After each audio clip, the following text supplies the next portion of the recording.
Is mis sé Aoife ní chanéile, is as an deire me gan mara agus tá sa tríú blion fi láthir. Agus is mis Shannon í hÉireann is as limnach domsa agus tám sa dar blion. Randir mis an chóirsa seo má bhfuil sim agam sa Ghaeilge, agus bhí me gur níos mó am faoin grámadaí agus conas an Ghaeilge ús a gceart. Díad mu seo go mór sa chóirsa seo. Mar aon le Aoife hasla goimse díor seach ar mo chrunas Gailge agus ar hebhras na Gailge, rud a mína deis going seo dhéanamh sa chóirsa seo.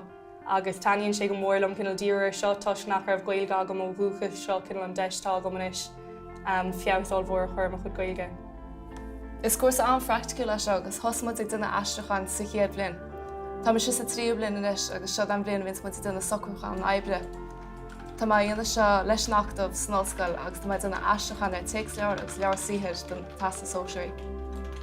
Aon tíam le Aoife go gabhraíonn sé go mórlinn tuis gur thosaíar mar ag Aistriú an chéad lá riamh cabhraíonn sé go mórlinn dul chun cína dhéanamh agus bhí muid ná an dul chun cína eáil agus cosú léí bhí deis agamsa teacs leabhar tíreolaíochta Aistriú rith an teirigh agus tá feiceil goin cinnal hena féin na deis na fostíochta a bhaine leis an Aistriúcháin rud a spreagan go mórmuid agus muid amán an chóirsa seo.